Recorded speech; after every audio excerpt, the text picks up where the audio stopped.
Hey, good morning. Tony Maritato here. Dave Kittle about to join me in just a minute. He's logging on.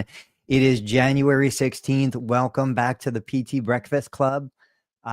Let's outline a couple of things we're going to talk about throughout the episode, and it's probably going to change, but I'll give you the general idea. I want to open when Dave comes on, and I want to talk about NIL, name, image, likeness, and the college transfer portal. I want to discuss if this is something we could adopt into the PT profession to make mobility more available to physical therapists. Seems like there's something we can, a pun in there we can make about mobility, but I'll let Dave think of it. We'll talk about some a la carte pricing issues that I see still in the Facebook groups. And I want to talk about a destination health offer. I was thinking about this yesterday. I am here in beautiful Middletown, Ohio, Steel Town, but I think that I can provide an offer that would attract individuals who have had a total knee replacement to come to Middletown for their acute rehab. So Dave, welcome back. What's going on? How's your morning going? Hey, Tony, good morning. What are we talking about? Destination health. So we're flying to Ohio. Is that... That's right. We're gonna, I mean, we know that people go to Thailand and we know that people go to other countries and have these amazing procedures done for a fraction of the cost. But I went to about 2 hours north of here to visit a physical therapist yesterday. It was an amazing experience. Genuinely blew my mind at what this husband and wife had created. We'll talk about it at the end of the episode, but it got the wheels turning. And I'm like, why the heck am I not doing more of this? I think that's the biggest thing of connecting with other therapists. Like, I connect with you. I hear what you're doing. I see what you're doing. I'm like, why am I not doing more of that? This is what happened yesterday. But you had said you had thoughts about NIL, and we didn't even discuss the transfer portal. Let's open with that. What are you thinking? Explain to the audience what NIL is if they don't understand it already. Sure. So name, image, and likeness. Historically, athletes could not make any money at all. They could not have sponsorships. Could not be paid by Nike. They obviously could not be paid by schools with recruiting, even though that still happens. Like, bags of money dropped off, and there's many. Blue Chips was like an old movie. Nick Nolte and Shaquille O'Neal was in the movie. That was what basically happens behind the scenes. But now it's like a whole new opportunity for college athletes, and they're getting contracts signed. They're having agents earlier, and money, hundreds of thousands of dollars, and in the top tier, sometimes a couple million, which is wild. Including, I think, Peyton Manning and Eli Manning's nephew, Arch Manning, who is the backup quarterback at Texas. And so, anyway, all of these athletes have the availability or the ability to have income and do different gigs, whether it's signing autographs, it's showing up to events. And I know, like, as we're kind of teasing this, and if there's anything else, I want you to fill in the gaps. But I know you mentioned this before. You like, hey, why can't therapist be, like, online? And how can we potentially have physical therapists be like the local celebrities and have some of this NIL money directed, not directed to the physical therapist, but like creating our own lane or avenue, like with that type of a business model, right? Yeah, absolutely. And just side note, you're pretty choppy. You're pretty grainy. I don't know if you want to try and switch over to your phone. Like, that was awesome the other day. But I've pulled up an article in the background. The viewers can't see it because I wanted real numbers. And so, like, this is saying Alabama quarterback Bryce Young took home an estimated $1 million from NIL money. They were talking about gymnasts that were making tons of money. They have 3.9 million Instagram followers, 7 million TikTok followers. Auburn gymnast Suni Lee, which I'm sure everybody knows from the Olympics, 1.5 million. Like, there was a story, and I was doing this research yesterday, that EA Sports had created, a college football game, and they were using image, name, likeness, but they couldn't even pay the athletes, so they stopped doing it. But now this just kind of blew everything open. Now, of course, there are detractors who say this is killing college sports. It's the worst thing that could happen. But this in conjunction with the portal, the transfer portal. Now, I've been researching it and I don't totally understand it, but to the best of my knowledge, a college athlete could put the name, his or her name, into the portal and transfer schools. I don't think you're doing this like mid-season. I don't think you're doing this mid-year, but I've heard coaches come on and say they're quitting, college sports because they'll finish a season and immediately the student will say they put their name in the portal and they're leaving for a new school next year. They're saying that they can't develop talent. They're saying that they can't, have continuity. They can't build a team culture. This is all exactly the same stuff that practice owners, me included, are saying about physical therapists. They're like, I can't invest that much money into building a physical therapist reputation because if I do, they're going to leave. And so we're seeing that's 1,000% better. We're seeing this play out in college sports with big budgets. I think something like this would be great in our profession. We have some sort of transfer portal. Maybe there's a 4-week, 6-week window, but make it easier for staff clinicians to move, to relocate, to take other jobs. Remove the stigma of thinking, why does this person have to stay in an environment for a certain amount of time? Like let's grease those wheels a little bit. I think it'll improve everything. What do you think about something like that? I love it. I mean, I want to be the Deion Sanders of physical therapy practice owners. I want to attract the best talent. I want y'all to transfer over to my company, and I can show you some numbers behind the scenes. I'm not even behind the scenes. Like I've talked about it publicly here about the income opportunity and the support and the onboarding and the coaching that my therapists get. And I do a ton of that over phone calls, text messages, Zoom calls, in person, taking my therapist out to lunch and coffees and drinks and beers and steakhouse, what if they like that, whatever they like. Um, so I love it, and I think owners like me will or could benefit more by that because we're investing or we're focusing on the like the employee's experience, like in the actual job and the job role and all that, and the patient client experience, where, for example, we attract a ton of like motivated clientele as opposed to uh, other companies where like the therapist goes in and like the patient is like cursing at them saying like, I didn't ask for this physical therapy, why are you in my home, like get out of here, all that. So anyway, I'm curious, like I want to riff on it more with you and get into it because like I think owners like me would benefit for sure. Yeah, so I was thinking about this and I was like, obviously there's millions of marketplaces out there. Like it's something that is already available. I've created directories that you could do something like this where it's live engagement back and forth.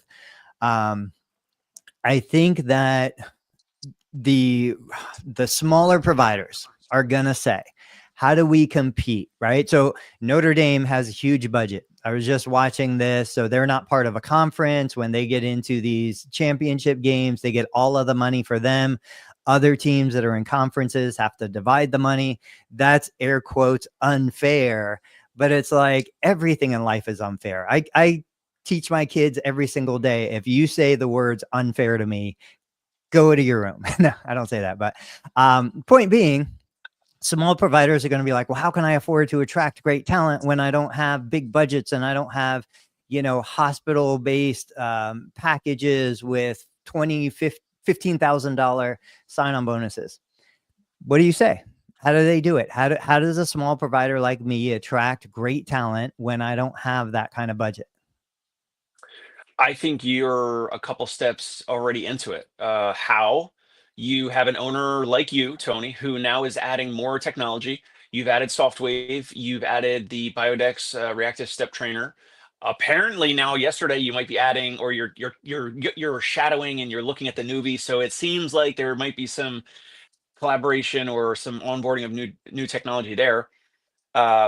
So let's say if you add the newbie, or you don't, but if you add, some other, the ARP wave, which is similar with the direct current, or newbie with the direct current, whatever it is, that would be maybe one step. And then the next step would be you and your team start offering, as you talked about before, like maybe you're doing more Facebook ads, maybe you're offering more cash pay services for those new technologies, for those treatment offerings.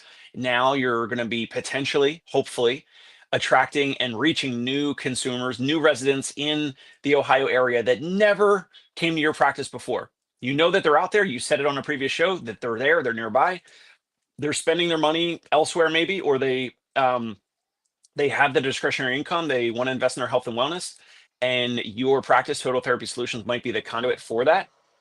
So you get cash flow in from those packages, those new offerings, those things you're going to test. So you might test Facebook ads, you might run communication to previous patients, whatever it is. Then in 3, 6, whatever months, like, you might have more cash flow. You might have you might stumble upon like a little bit of an adaptive business model, and then you would have this extra money to either potentially pay PT match for a boutique recruiting company, or to pay one of those sign-on bonuses to attract one of those types of therapists. I think you're like already a step or two into potentially doing that, if you or another owner wanted to do that. That's how. You can't do it with your current model, but you would have to either add new technology, maybe a brick and mortar in-network practice. Maybe they add home visits. If they're in a city, maybe they do the home visit like I'm doing, and you price anchor a crazy big number for weekend visits because your therapists don't want to do weekend visits anyway. And then the weekday, Monday through Friday visit dollar amount sounds like a deal because it's not as expensive as the weekend visit. So you take that money and then you offer it to the new therapist, and then you could potentially compete with a hospital or any other system that is offering a higher salary. I think that is one of the easiest ways. What do you think? Yeah, you exactly illustrated my intent, which is when we look at the conventional system, we look at third-party payer reimbursement that continues to go down. What does that incentivize? If I'm going to get paid the same amount across different CPT codes, regardless of the quality, the experience, the outcome, that's the killer part here. Outcome does not matter. The example I give to my 0 to paid students every month is, look, Dave and I, pretend you're a Medicare provider. I'm a Medicare provider. You're an amazing therapist. I'm an average therapist. You see a Medicare referral for Parkinson's. He's been falling 2-3 times a week. He's got hip pain, back pain, knee pain. You do all of this amazing stuff.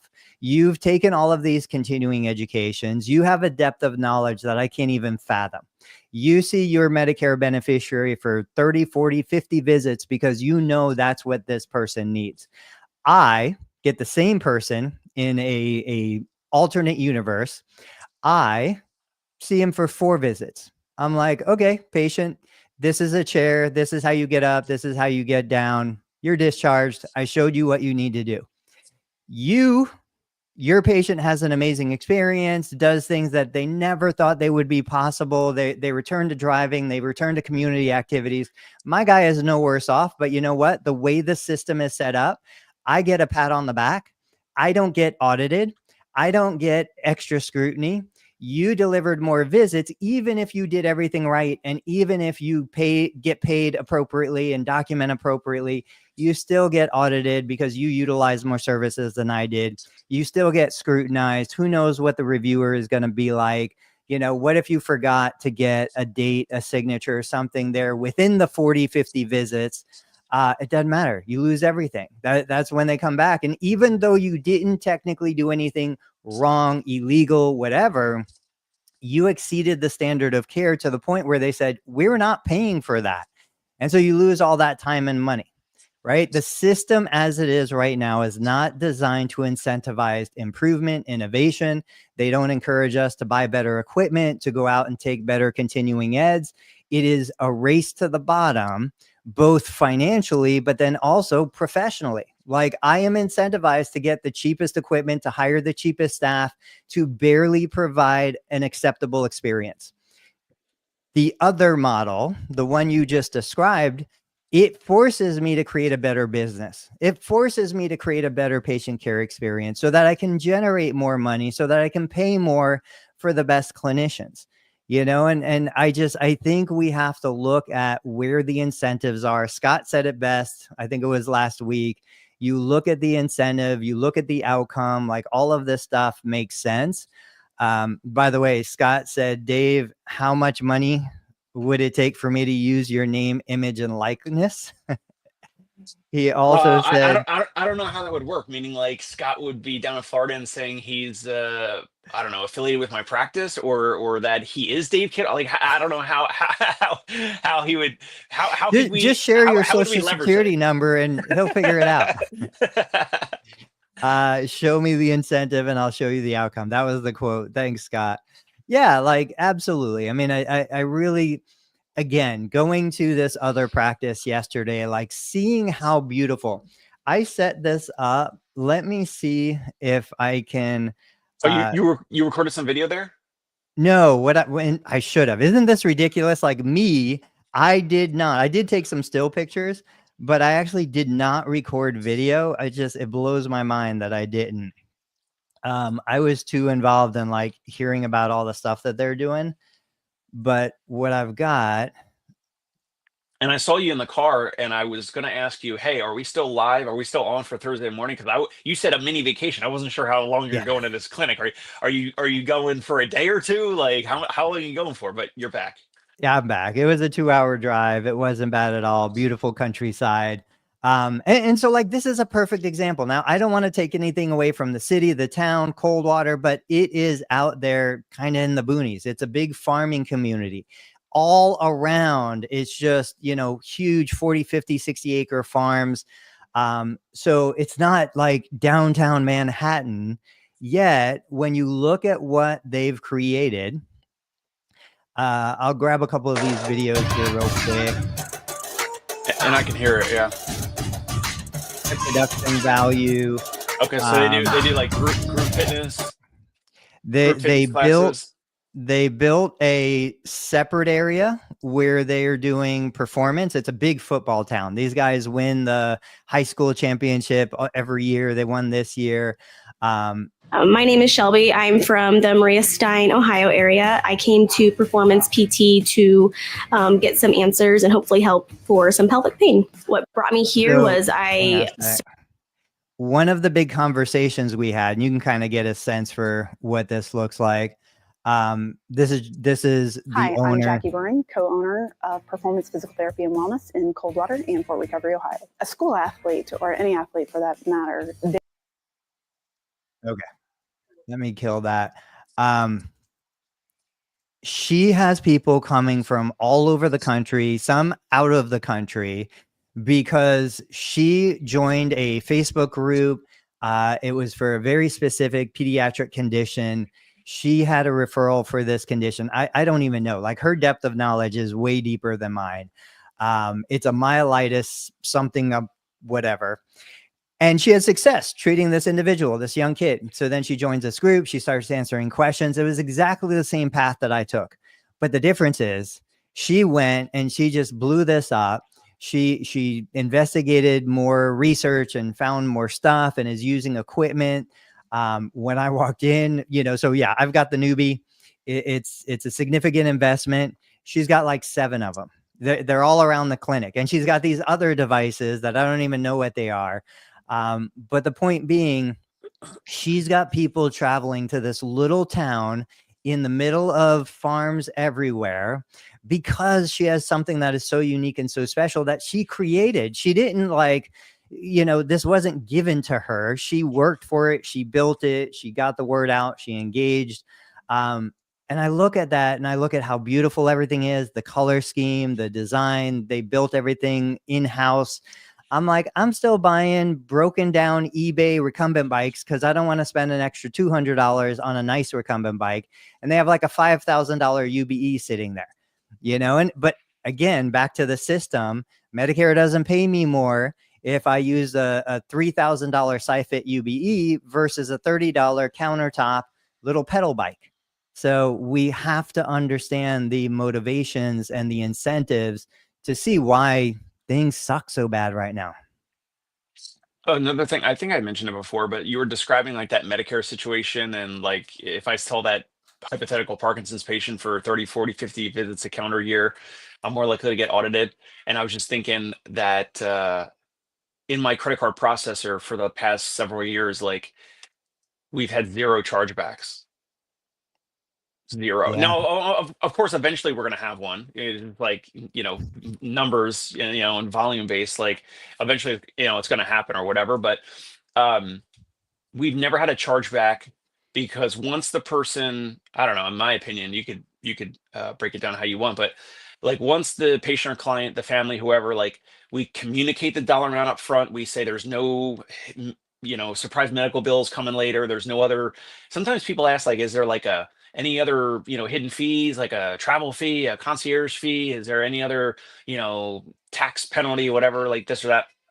Like, no, it's this, it's this dollar amount, it's this dollar amount. We say it over the phone, we text it or email it, whatever. So there's a paper trail of it. And we don't have any bad Google reviews about, surprise billing or anything like that. And we don't have any chargebacks. And so, yeah, we are consumer focused, and they know exactly, like they know what they're getting, if not delighted more so with like how it is over time. But not the component of where money is clawed back from a practice. Like that's crazy. Again, we know it's just part of living, and dealing with a third party system. And with all this insurance talk nowadays, I think it's even more so ever since the UHC thing. But regardless, like you do right by your patient, your client, your actual customer, your consumer. They agree to it. They know exactly what they're getting. And if they continue to see more value than the actual dollars that they're spending, all of a sudden you have like extra cash flow that you can buy some of these devices, and you can spend more money with Indeed ads, or I don't know, ZipRecruiter or whatever, or the sign-on bonus for your therapist, or paying them more. And then, then it continues, right? So then that therapist starts to see those patients, then you can work more in your business. Then you have more cash flow. You keep doing that, then you have extra cash flow. You do the same thing with the next therapist and the next therapist, right? So like it's not easy, especially because we're all kind of indoctrinated into like units and insurance and prior authorizations and all that type of stuff. But it's totally possible. And going deeper down that road, I just shared a post talking about manual therapy and dry needling. And so I had forgotten this was even an issue, but then I saw in one of the groups that somebody had posted, well, my boss said you bill manual therapy code for dry needling. And I'm like, no, that doesn't work. Like you can't bill therapeutic exercise for neurosurgery. It's just, these are different things. So dry needling has its own CPT code. You cannot bill a different CPT code just because the other one is covered and dry needling is not. And so this opened the door as a reminder to say, hey, we do a lot of ridiculous things in this profession. I'm happy to talk about some of them, this being one of them. And I said, you can't bill 97140 and, deliver, I don't know it off the top of my head, the dry needling service. Plus, dry needling should be a self-pay service. It is specifically not covered when delivered by a PTOT or SLP. So why are you giving this away for free? And now this opens the door to the conversation for practices like me. How do we draw the line? I remember, so I started in 2002. I remember back then talking to therapists who had been in it since the early 80s.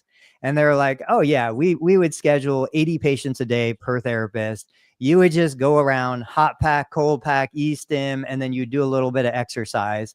And you were making $300-400 a session. Well, when we're making $300-400 a session, we could give away a little TheraBand. We could give away an extra battery. We could give away this stuff, but if we learned anything from airlines, we realized that as price got compressed, airlines started charging for everything, snacks and luggage and drinks. We either take your direction and we say, I'm not going to nickel and dime. I'm going to be a premium service. I'm going to charge one rate, and it's going to include everything that I want to do. And I'm not going to worry about if I give somebody something because I'm back in that $200, $300, $400 window that I can afford to give somebody something. Or we're going to stay in the insurance world, serving the community that is only coming because insurance covers. And I'm going to basically a la carte them. I'm going to say, look, yeah, insurance covers manual therapy, but it doesn't cover this lotion. If you want me to use lotion, it's an extra 25 cents.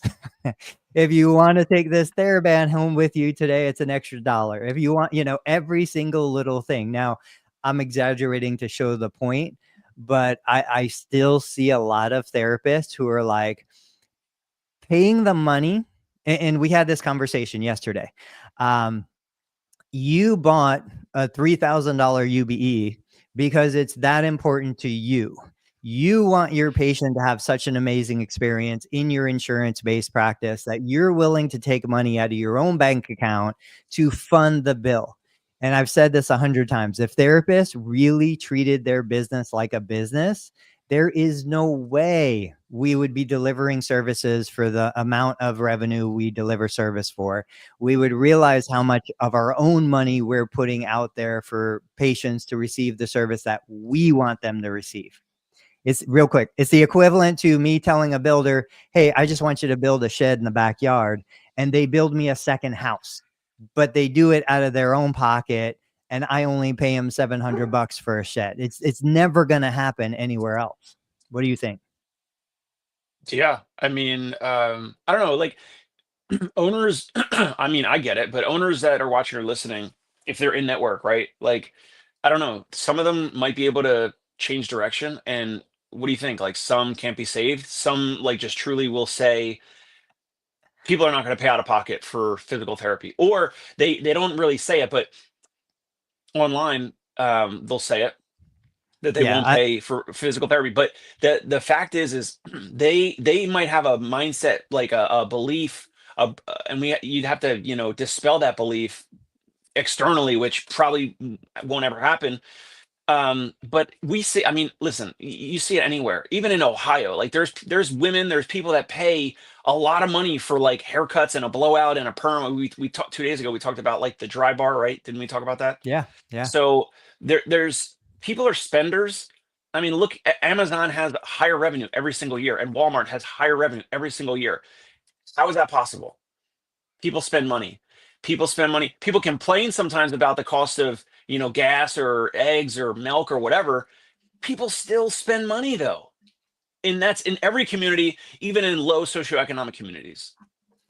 And, the prices go up. They don't go down. Like, so I'm looking right now, Amazon Price membership. I don't even know. This is everybody loves to ask this question. How much do you pay for Amazon Prime? Nobody knows what they pay, but nobody wants to get rid of it.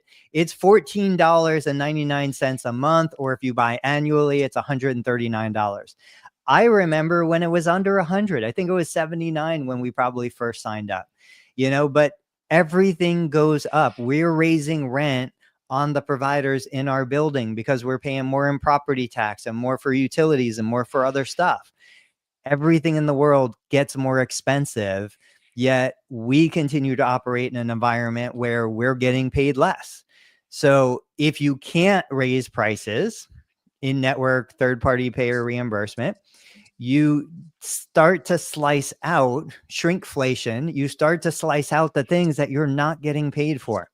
I'm not getting paid for my client to use expensive equipment. If they want to use the expensive equipment, it's a technology fee that you charge and make available, an access membership, whatever you want to call it. I do think we're going to see more of that. I'm working hard to try and decipher, like that was a legitimate statement I made. I was thinking about this. I don't know because I never bill it. So if you look at the passive modality codes, you look at something like eSTIM, even though some payers still pay for it, it's like, does that reimbursement cover the cost of the pads? If it does it cover the cost of a basic pad or a premium pad? Because if I can source a premium pad that is better than a basic pad and my client's willing to pay for it because it's infused with lavender and it makes them heal faster, I'm going to make that available, and so I know when we were looking at my son's radial fracture Like he could get the regular plaster cast, but we didn't want that. We wanted a removable cast. So we paid extra to get a removable cast. We had the option though, and that's the thing. I think we're so stuck in the mindset of not even mentioning it, just giving it away for free. And I'm there, but I can't be there anymore because I can't afford to be there anymore. Yeah. So are you gonna hint at any potential offers coming down the pike for your Ohio residents around some of these out-of-pocket services, whether it's SoftWave, the Biodex, or I think we talked about it briefly. I don't know if you want to go into it, but yeah, I'm already doing $100 to $300 a month if somebody wants to come in specifically to use the Biodex Reactive Step Trainer. That's the treadmill with the overhead harness that has the slip and trip functionality to it. You have anyone that you pitch that to, have they tried it already for free, or have they watched a video, or have they tried it themselves in person? Like, who have you offered that to? Yeah. So usually what happens, and this is where, to me, I get super excited. This is where we get to build the business system and the experience. Real quick, a side note. So I was listening, I always listen to YouTube podcasts on the way there, on the way back yesterday. I was listening to Alex Hermosi, and he was talking about getting Google reviews. And I was thinking, you and I, we've talked about this before, but one of the things he was saying was, you leverage reciprocity. So you're a restaurant, the server comes over. On the low end, the server gives them a couple mints. On the high end, maybe the server gives them a dessert. And he said, it's way more effective if the server gives the dessert unexpectedly, but then the manager comes over and says, if you basically do this Google review, then your server will get an extra $10 bonus. It's a program we're running. So sorry, my dog's back there and I can't get It's out. all right. It's all right. So like looking at that, so maybe you get, the server to say, hey, here's a couple extra mints, give us a Google review. But it's more effective if the manager comes over and says, hey, the server gets rewarded if you give us a Google review.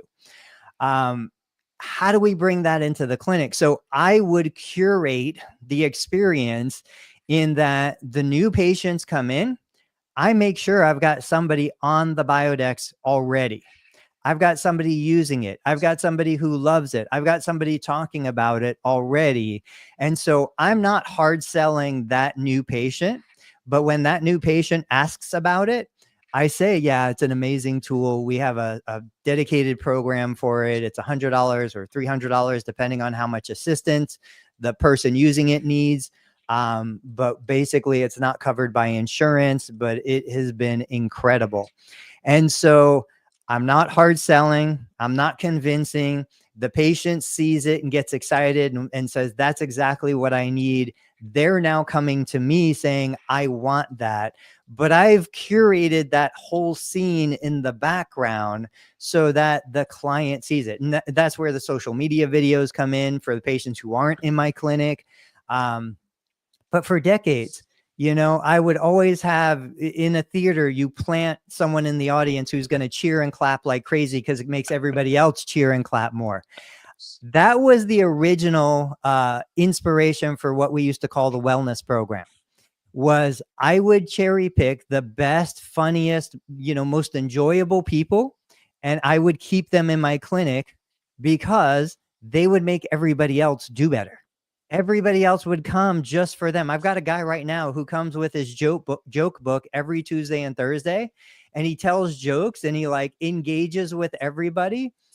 Other people come just to see Dale. And so go ahead.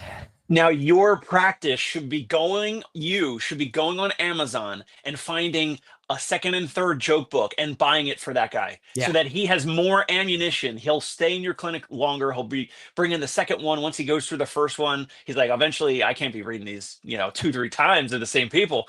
Right. So if you guys offer, hey, just a gift, he's going to fall off a chair. You give him a gift like that.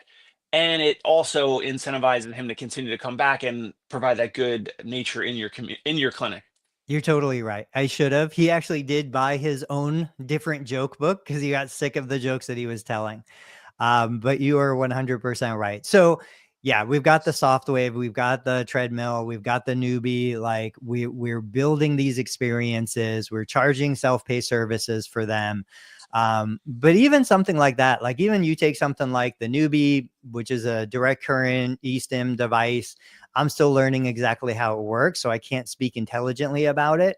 But you've got Joe Rogan who used it, so I'm grabbing clips of Joe Rogan's podcast and incorporating it with a green screen into my marketing. And it's things that people see that improve the buy-in. Whether you can have the clinical discussion of, is it placebo, is it beneficial, is there clinical research? Look, if patients are coming to me for clinical research, that's a different conversation. Patients or not, they're coming to me to feel better. And if I can deliver an experience that makes them feel better, function better, move better, do the things they need to do, that's what they're coming to me for. And as soon as I step out of every single little thing I do, having to qualify for insurance reimbursement, now I truly can deliver an experience that makes them move better, feel better, live better. So that's where I'm going with all this. Amen. Love it. Let me see. I had another topic that I said we would talk about. We hit, the destination. You and I have talked about. Go ahead. So you mentioned that at the top of the show. Yeah. I don't know if you recall specific. You said something specific. You said a destination for a cheaper price. I don't understand why you would associate that a cheaper price. And the example is we've talked about it a couple times, and I had an episode on my show, that Spiro Clinic down in Arkansas, and they help their patients create GoFundMe campaigns because their treatment program is 7 or 8 weeks long, almost daily. It's like a full-time job, and it's like $42,000 or something. You can go on the Dave Kittle show and look up. I forget what else. Spiro Clinic. What else was in the headline? But why would a destination therapeutic experience in Middletown, Ohio? Why did you say cheaper? Like, why you just? I feel like sometimes you're too nice. You just default to like less resistance, or I don't know what it is. Like, because you could offer something that is premium, and people would come, and if they don't, like, who cares? Like, right? Like, but the other example of the other clinic that you just visited, there was some other things that happened. And then all of a sudden, like you said, people were flying in from other states and other countries. So that doesn't sound like it's the cheapest option, because you have to pay for airfare and hotel accommodations and all that. So I think you heard what you expected me to say, not what I was actually saying. And you're right. Most of the time, I'm trying to deliver more value in a cheaper service. In the top of the show, I talked about going to another country, having a knee replacement done in India or Thailand. All right, my bad. Yeah. And it was a much less, out-of-pocket cost than having it done in the US. I'm not saying that's what I want to do. Okay, what good. I'm saying was the inspiration I got yesterday was I've got a total knee replacement support group with 15,000 members. I've got my total knee channel on YouTube, which is averaging like 6 to 8 million views a year. Why do I not have a program established, even if, to your point, I never have a client that does it, just for social proof, just for the fact that, hey, I'm going to put it out there, where somebody has consumed so much of my content, which so many people do. It's just crazy how they binge watch everything. And I focus on a demographic, a subset. So to me, there are enough people out there who had a knee replacement. It's been 3 months to 2 years. They still have pain. They still have swelling. They use the words to describe a vice-like grip around their knee. They say that they've been to the surgeon x-rayed their knee and their prosthesis and implant and everything looks perfect, but they know there's something wrong. These are very key words that this population is using constantly. Why don't I, just like I'm doing with the continuing ed event, we've got a hotel, beautiful hotel right down the road. We're a mile off of I-75, so easy access. Why don't I just create an intensive boot camp where either post-surgical or post-MUA, you fly in, you drive in, you get in the hotel, you come to my clinic 2 weeks every single day. We handle room and board. We address, food and delivery, and we do the Uber Eats, and we have transportation that takes you from the hotel to my clinic if you don't have somebody with you already. And we just put it all together in a, $3,000 to $5,000 package. It's not changing anything for me. I'm already there. I have the resources. I have the time, the facility, the knowledge. But it's one of those things where if somebody was like, yeah, I'll do it, I've got proof of concept. And now once I have proof of concept, now I can improve it. I can make it even better. I can figure out where the deficiencies are, where the bumps in the road are. But after seeing that they had people from the Facebook group, because I said, how are these people finding out about you? And they're like, oh, I answer questions in the Facebook group and then we connect. And I'm like, I absolutely should be having people coming here. Now, what I'm trying to figure out, this is the next step to this. We have a local surgeon that's amazing, like blows the doors off of everybody else. What if I went to him and I said, hey, I can attract people to come here to even have their surgery done here. Maybe they don't like the surgeons that they have available where they are. They would come here. You would be their surgeon. I would be their therapist. I think we could totally make something like that work. We start recording content. We start doing interviews. We do a couple little podcasts, if nothing else. Again, I've got a deeper relationship with this great surgeon who I would send my family to. I don't see any negative to it. And you and I have talked about just put an offer out there. Doesn't matter if somebody says no. It doesn't matter if somebody thinks it's ridiculous. Put an offer out there and just see what happens. What do you think? I love it. You got to put the offer out there, and you already have the audience. So why not? That's where I get stuck. And I think a lot of people watching this, that's where they get stuck. You've seen, I shared it with you. I've recorded videos already. I've worked on my script. I've worked on my presentation. I've iterated on different concepts. I haven't shared a single one of those publicly yet. I'm getting, like, if it's a path, I'm getting a quarter of the way down the path. You're taking steps. You're taking steps down the path. It's all good. You don't have to. But that's where I freak freak out. That's where I freak out, and I'm like, I can't do it. I gotta give up. I gotta cancel it. I'm not gonna do this. And I'm sharing this because these are the real frustrations that we all face. We know what we should do, and it's the same for our patients. Move more, eat less, get strong, lift weights, go jog. Like, we know what we should do. There's something internal that stops us from doing it. Let's have a quick therapy session. So is it possible, like, are you afraid that someone's going to pay $3,000 or $5,000? They fly in from, I don't know, Texas, California, Florida, whatever. They fly into Ohio for this potential multi-$1,000 thing that you're just talking about. And are you afraid that, like, they're not going to find value? They're not going to like it. They're going to, yell at you in person and embarrass you in front of your other patients or in front of your team. What do you think you're afraid of? So that's a great question. No, I'm not afraid of any of that. Genuinely, I don't believe I have any concerns about that. I really think what's going to happen is I'm going to put the content out there. Somebody is going to say, yes, I want to do it. And then when the delivery comes, I'm just not going to want to do it. I'm nervous that I'm going to have, like, something that I want to do with my kids. And I'm like, oh man, now I'm stuck doing this for 2 weeks. I'm nervous that I'm going to overcommit and not want to deliver when the time comes. I think that's my true concern. And so that's been largely why I've stayed away. And this goes back to one of the topics I did want to talk about was, how do you choose the right opportunity for you? Even though I look at that, I'm like, man, that could be a $3,000 payday. On the flip side, I'm like, but I could also do $3,000 with a course or something that doesn't take, that kind of commitment.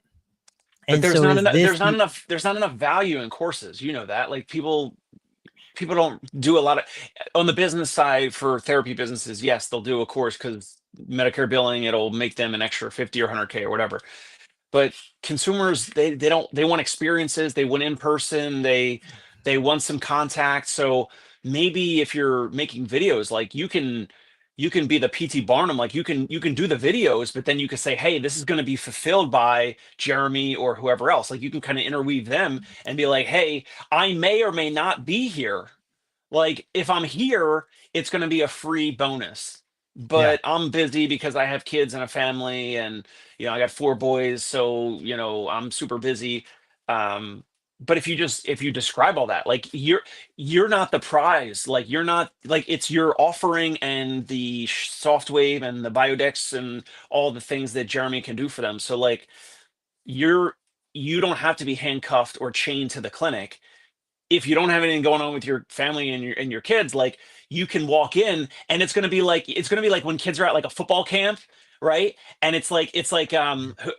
or basketball, it's like LeBron James Yeah. basketball camp, right? And like, but he's got all summer, I don't know, I'm just making up a name, like other athletes do this. And LeBron James may or may not even show up. Like it's not even you're going because of his name and the other trainers that he attracted and all that, and it's going to be a great experience. And like at one of those, he's going to show up and do like a meet and greet or whatever, and then it's like people go crazy, whatever. But like not like he's not showing up to all of them. Yeah, you're right. You're 100% right.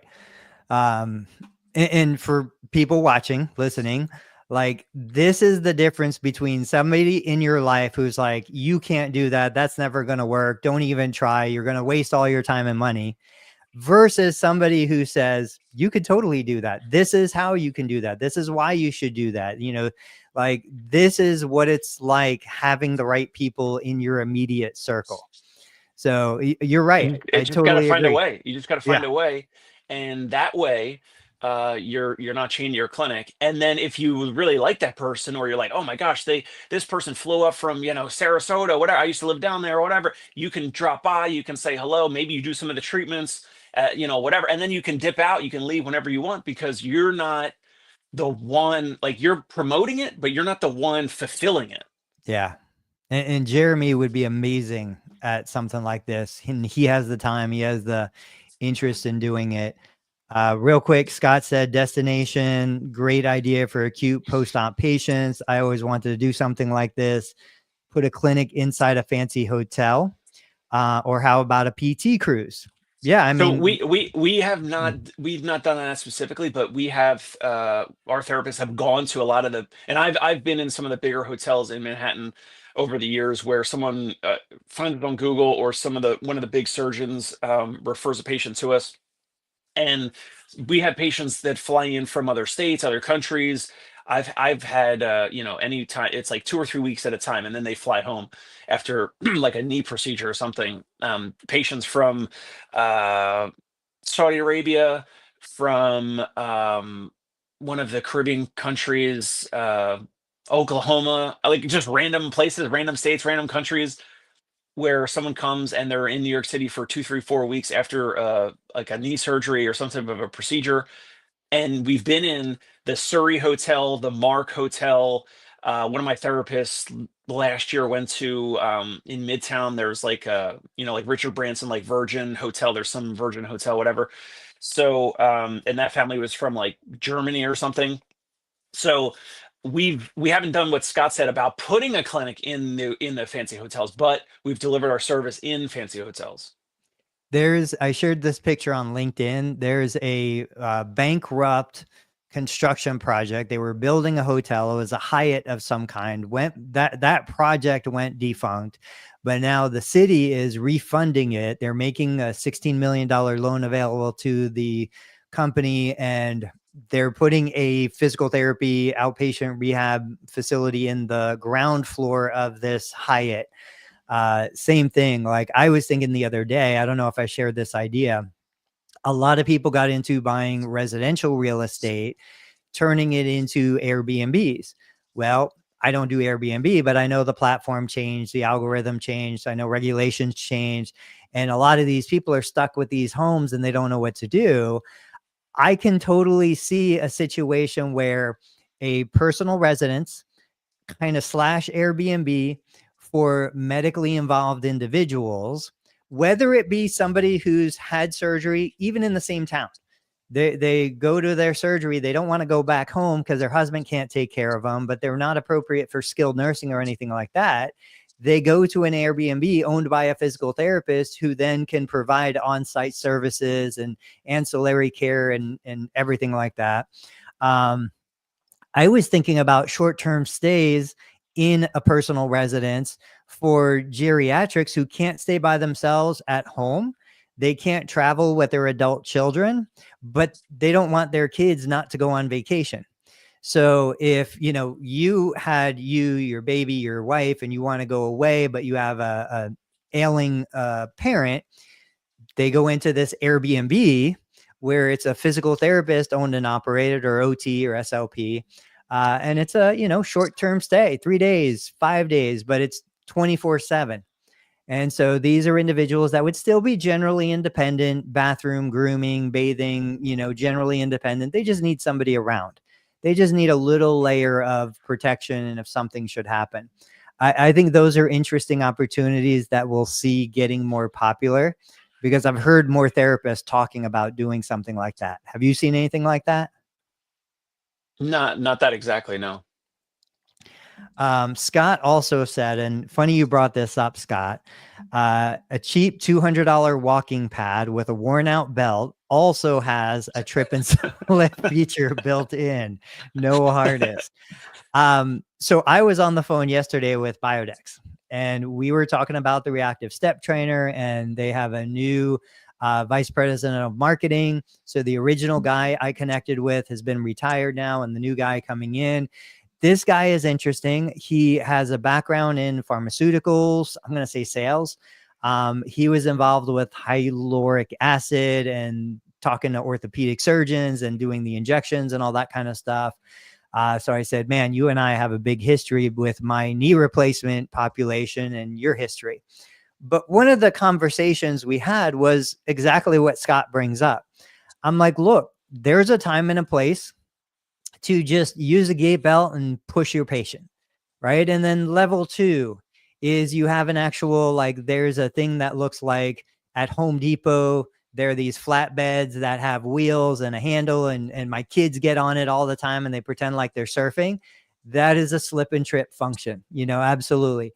But as you continue to step up, as you continue to improve and elevate, that's when then you make the change to, okay, I'm going to invest in this $30,000 treadmill, and I'm going to invest in real professional technology. The guy, me, who's buying a broken down $250 recumbent bike is not the guy who's going to buy the $2,500 recumbent bike or the $5,000 recumbent bike. It's a different audience, just like our patients are different audiences. But to Scott's point, yeah, you could do this stuff with nothing, but it's also a different experience when you have something that nobody else has. And right now, nobody else has the technology that I have. But if I keep it a secret, if I don't charge for it, if I give it all away for free, who cares? I might as well go back to the piece of silk on the ground and just pull it. Exactly. And also, Scott, I'm going to reach out to Scott. We've never spoken, but I think I have a client heading down your way, so I want to potentially refer them to you because I think you're in the South Florida area. So I'll reach out to you, Scott. And also, Scott, thank you for joining here live and commenting and engaging and all that. Yeah, but Tony, you're already several steps down this path. You've been putting out videos of all these technologies, all these treatment options, and you're, I believe, moving in the right direction. I'm going to give my parting shot. So think about yours and we'll wrap the show. I really think the thing that motivates me more, that makes me want to do this stuff more, is not the money on the patient side. It's not the time with the patient interaction. It's, I want to do this so that I could show other people how it's done. So I can show other people that it's doable. Even though I don't want to really do it. I don't need to do it. I don't want to do it. That's not where the bulk of my income is going to come. But I think the motivating factor when I'm listening to you and everything you're saying, and I'm like, why am I not just doing it? The thing that'll push me over the edge to just do it is the fact that I know other people, other therapists will do it better once they see me doing it at all. And so that's probably what's going to make me say, okay, I'm going to do it one time. Let's do it one time and let's see what happens, just so other therapists can see, improve, reiterate, and get it done. What's your parting shot? Oh man, parting shot is the same theme around offering potential out-of-pocket services. It could just be your plain Jane, one-on-one therapy visit. It could be using technology like Tony's using, but that offering the self-pay or direct pay options to your patients or clients. Worst case scenario is they say no. You need to get over that. You need to get over the rejection. You need to, get some thicker skin maybe and all that. But I would say I disagree with what you're just saying about your parting shot, that you want to show others and that's where you would benefit. Like for me, like I want the freedom. I want choices. So that when I give you that suggestion of like, hey Tony, you could be like the PT Barnum, do the promotion, but not doing the fulfillment, because that's what I like to do. Like I'm doing the marketing. I'm doing some of the new patient callbacks and speaking with new patients and clients and getting them kind of set up and managing expectations and all that. But then I'm not fulfilling the therapy services. I can be home with Davey Jr. I don't want to go out and treat patients regardless of the temperature, especially like right now it's 24 degrees. But even if it's like 64 or 74 degrees, I had enough of the running around and traveling and all that. So I give that suggestion to you because that's where I feel like that's what I'm focused on, which is having more of the freedom and choices. And it's hard to have the freedom and choices without the cash and the cushion to do so. And then you have that cushion because of a certain type of business model that has this type of cash flow with margins, and then you can pay your therapist handsomely because you're charging a little bit more for a different experience compared to what else is out there in your community.